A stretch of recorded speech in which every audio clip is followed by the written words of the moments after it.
We are going to get to the topic of materials in one of the later modules, but before we get to that, we will learn how to upload an external texture onto a rectangle to have reference patterns on top of which we will be drawing our own patterns.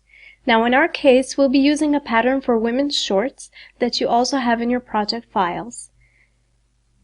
These type of shorts are going to be simple, without a zipper in the front, something similar as shown on the photo.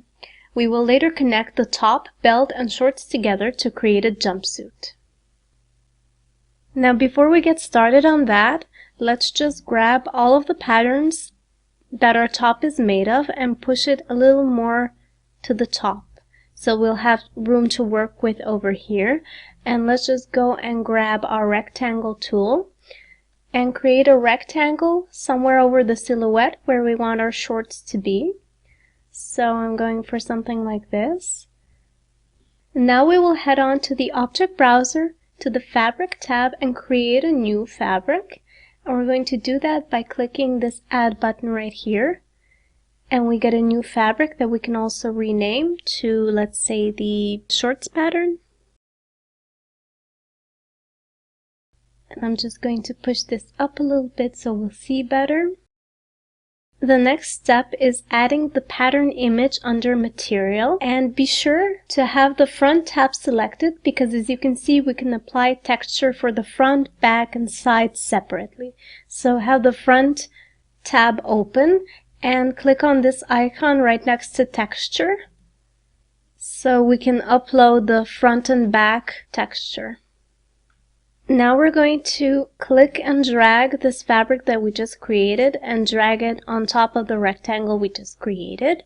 And as you can see, it looks fine, but since the pattern, the texture is so small, it's starting to repeat itself. But we can easily fix that with the Edit Texture tool. And if I click on it, you'll see that I'm able to reposition my pattern. But before I reposition it, I need to enlarge it a bit, and I can do that right here. And if I click on this and drag it outwards, you'll see that I'm able to make it bigger. So let's just, there we go. I think we can even go a little bit bigger. There, and this size should be perfect for our purposes to just sort of outline these patterns, and we're going to do that by selecting our polygon tool, and we're just going to go over these shapes.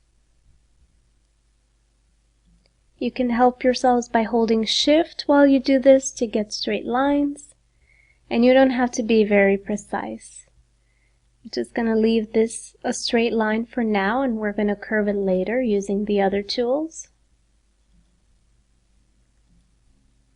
Okay, so this is for the front pattern, and as you can see, it also has the shorts pattern applied. So I'm just going to drag the default fabric which we had on previously, so it's not going to confuse us. And let's take the polygon tool again, and let's do the same for the back pattern.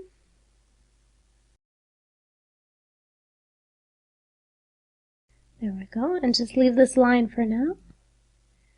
Okay. And again, the same thing happened as with the front one. There we go.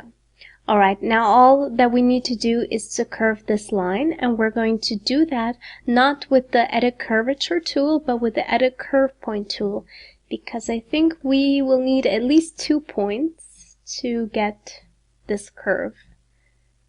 So I can make it something like that. Alright, that's done. And let's do the same for the other side. Just find the line that's hidden underneath and just try to make it similar. Okay, I think that's great for now. Since we won't be needing this rectangle with the patterns anymore, I can simply just delete it. And I can also delete the fabric that I have here by clicking on this icon. There we go. Alright, so now we made, this is the front side, and this is going to be the back side, but of course we need to mirror copy the front, so the right side of the front and the left side of the back, in order to continue. So let's do that by clicking on our front pattern and going Control C and Control R to create a mirror copy. So this is the front side. And the back side, also Control C and Control R.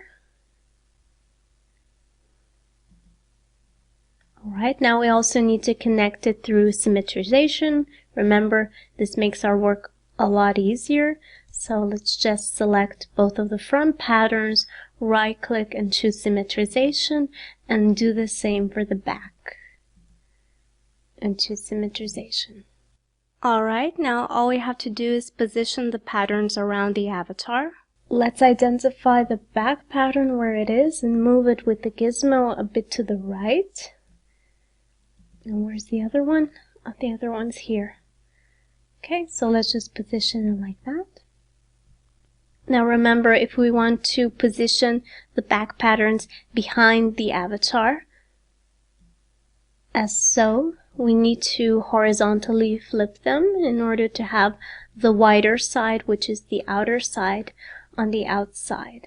So, just going to put this a little bit closer and right click and flip horizontally.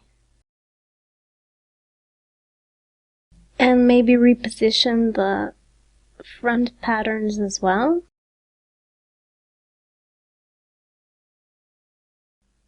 Before we move on any further, maybe let's make these patterns a little bit smaller, because I see that compared to the avatar, they might be a little bit big. So let's just select all of them in the 2D window, and by holding Shift, resize them and make them a bit smaller. Okay, generally this is it. Once we have this set out, we can create the waistband and connect everything with the seams, which we will do in the next clip.